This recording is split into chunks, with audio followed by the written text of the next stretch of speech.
Muchas gracias, doctor Rigao. Voy a compartir con ustedes aspectos generales de lo que es la enfermedad, cómo se adquiere, que son preguntas que durante todos estos días me han estado haciendo el público o a veces medios de comunicación. Por eso quise presentar esto como una visión general. Tenemos expertos en cada área, así que voy a ir brevemente. Hechos respecto a malaria. Es una enfermedad potencialmente mortal, dependiendo de la especie que infecta a la persona. Se transmite por la picada de un mosquito, es prevenible y se cura, y es muy importante diagnosticarla a tiempo para evitar complicaciones y muertes. Malaria a nivel mundial se considera la enfermedad número 1, no por buena, sino por mala, por el número de muertes y enfermedades que ocasiona a nivel mundial. Un niño en África cada minuto muere de malaria. Está presente en 97 países, se asocia con pobreza y es responsable de pérdidas económicas en países en desarrollo como en el continente africano. La mitad de la población mundial está a riesgo de la infección. En el año 2013, la Organización Mundial de la Salud reportó 198 millones de casos, 500.000 de muertes anuales en niños mayormente menores de 5 años, especialmente en el continente africano, con distribución mundial en los trópicos y regiones subtropicales, regida por el mosquito. ¿Qué causa la malaria? Un parásito intracelular que vive dentro de una célula la mayor parte de su ciclo de vida, que pertenece al género Plasmodium. Aquí tenemos un diagrama de una célula roja con parásitos dentro del eritrocito. Como explicó el doctor Carter, voy a ir brevemente, hay 5 especies que infectan al hombre. Falciparum es la que es mortal y la más peligrosa, aunque como explicó el doctor Carter, actualmente hay casos de vivax complicados en Sudamérica. Es importante señalar que vivax y oval tienen unos estadios durmientes en el hígado que despiertan después de que la persona ha sido tratada y curada y puede resurgir la enfermedad. Tienen relaxos. Malariae y Knowlesi, que es una zoonosis, que es una malaria de monos, que ya escuchamos de ella. ¿Quién es el vector?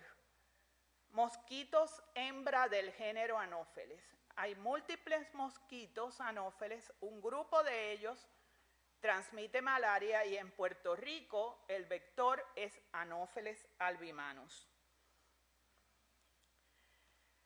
La transmisión de malaria, como les explico, naturalmente ocurre por mosquitos, pero también puede ocurrir transmisión congénita de madre a hijo. Es muy rara, pero ocurre en Estados Unidos, incluso han reportado casos. Malaria que se conoce malaria inducida por transfusiones de sangre o agujas contaminadas. En Estados Unidos no es tan común, pero CDC reporta casos, muy raramente, pero reporta casos de transmisión por transfusión de sangre. Y otras clasificaciones son malaria de aeropuerto. Esto se refiere a mosquitos que viajan en los aviones de áreas endémicas y personas en los alrededores del área se infectan. Esto ha ocurrido en Suiza, en Estados Unidos.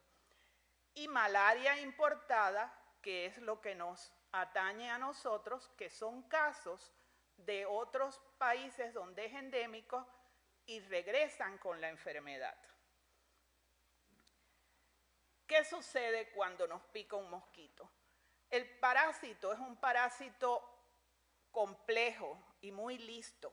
Tiene muchas formas de evadir respuesta inmune del hospedero y evadir los medicamentos.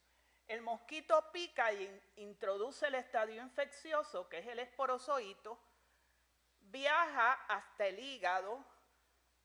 Todos estos mecanismos a nivel molecular se conocen hoy en día, ya se están haciendo estudios para poder intervenir en los diferentes estadios o ciclos del mosquito. En el hígado ocurre reproducción asexual y se forman múltiples parásitos, o sea que si un mosquito infecta 10 esporozoitos, al final usted va a tener miles de merozoitos en el hígado. Aquí en el hígado, en el caso de Vivax y Oval, queda un estadio durmiente que se llama inozoito. Del hígado salen los merozoitos o este estadio de parásito que va a invadir las células rojas, y aquí es que va a comenzar la sintomatología. Desde que el mosquito infectó hasta la sangre, la persona no va a tener sintomatología. Los síntomas van a empezar cuando el parásito crece, rompe las células rojas y allí se liberan sustancias tóxicas, empiezan los periodos de fiebre y escalofríos asociados con la malaria.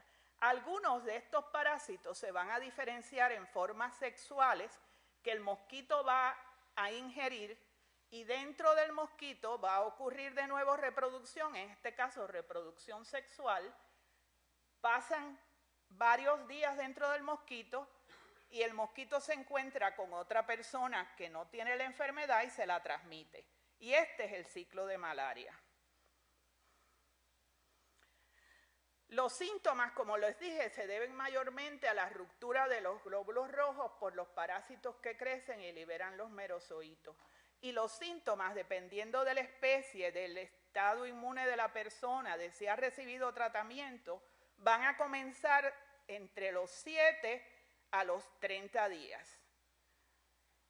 Hay una amplia variedad de síntomas en pacientes con malaria. En general es como una monga, tiene fiebre, escalofríos, sudoración, dolores de cabeza, dolor de cuerpo, el malestar general, náusea y vómito. En áreas donde malaria no es endémica, la persona se presenta a su médico y el médico piensa que tiene monga o que tiene un virus.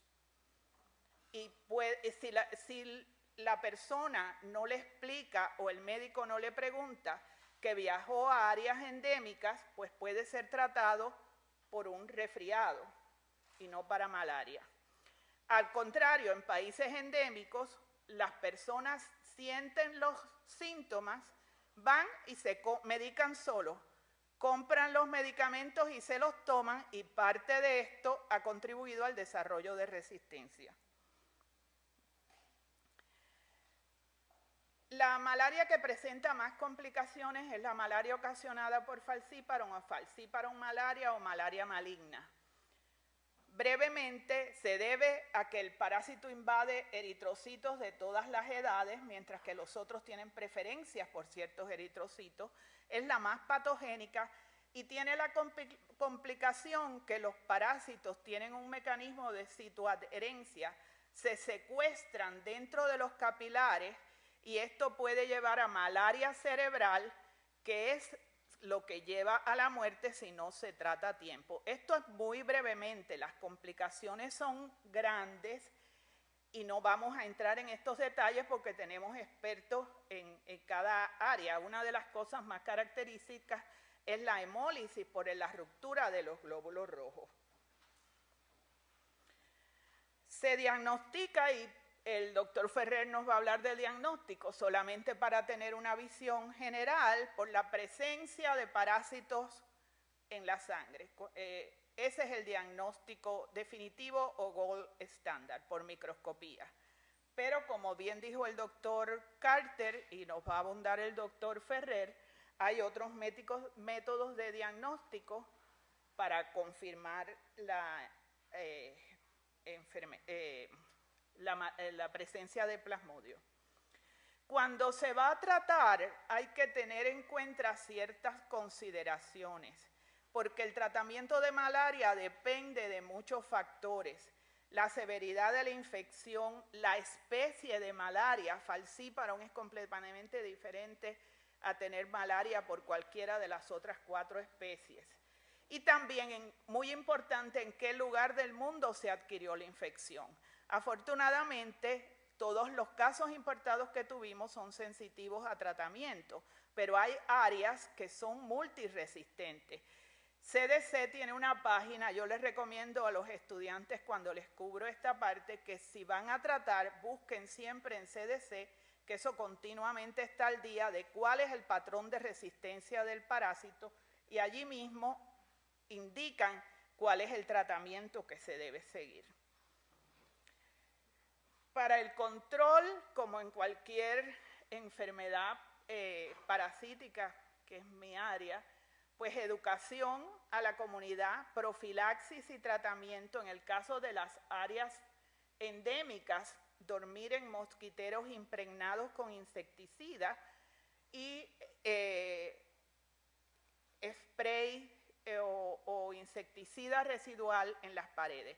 Adaptado a nuestro caso de estas personas que viajaron y regresaron con malaria, debemos de tener en cuenta que es muy importante educar a los que van a viajar de las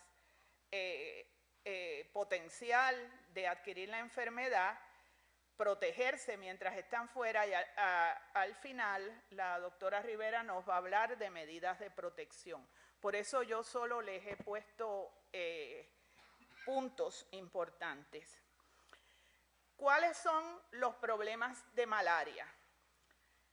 No hay una vacuna efectiva. No hay una vacuna efectiva porque el parásito desarrolla mecanismos de evadir respuesta inmune, presenta variación antigénica, esto es que presenta proteínas diferentes durante la infección, múltiples challenges para trabajar con este parásito. Pero un problema también es que el mosquito ha desarrollado resistencia a los insecticidas. Hay áreas donde hay resistencia.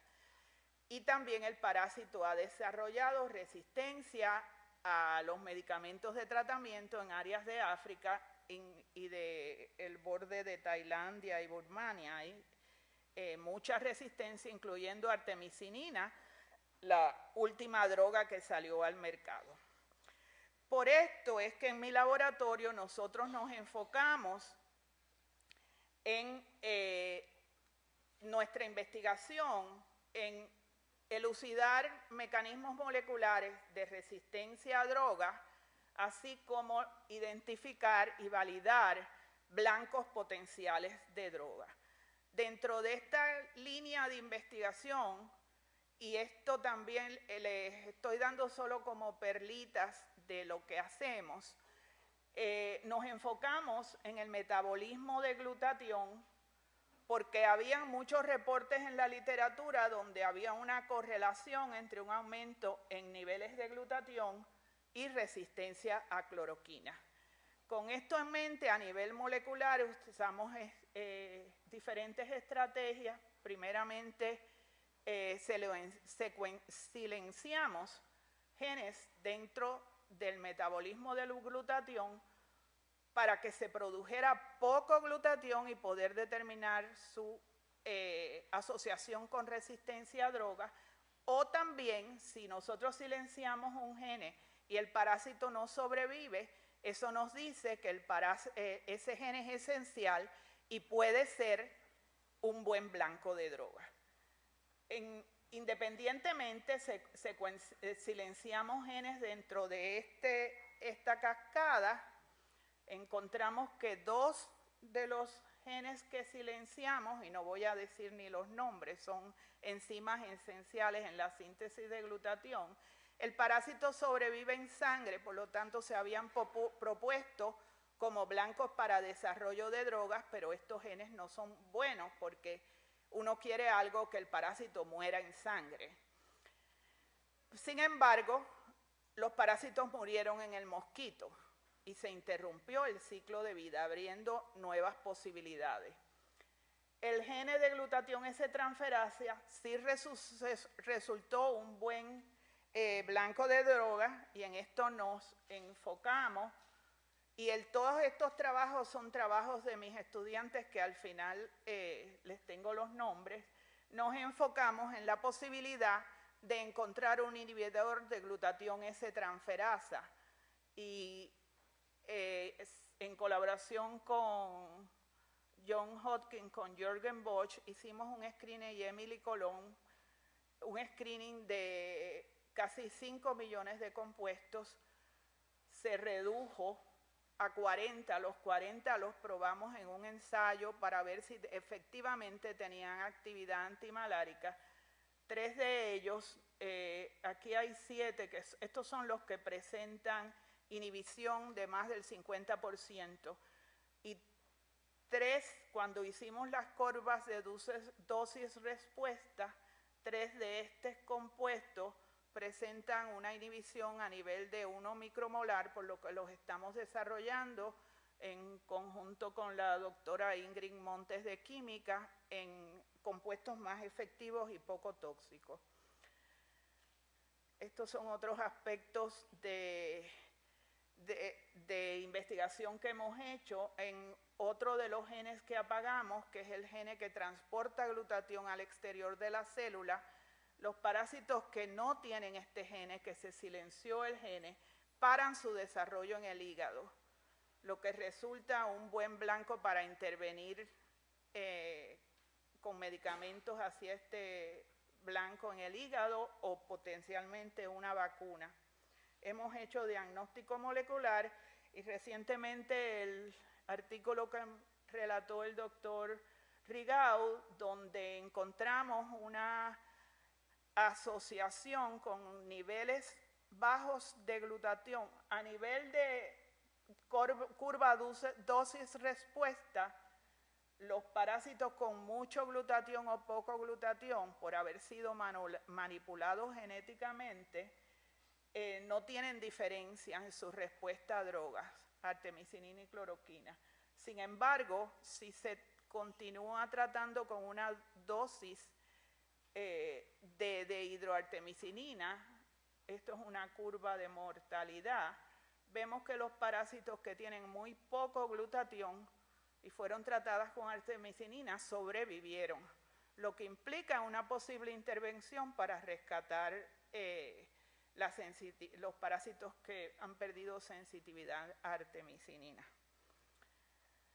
Y esto es el grupo de antiguos estudiantes que todavía, o asociados, el grupo actual y colaboradores para diferentes partes, y lo más importante, el apoyo recientemente del el Fideicomiso de Ciencia y Tecnología para los diferentes proyectos que les resumí brevemente. Muchas gracias.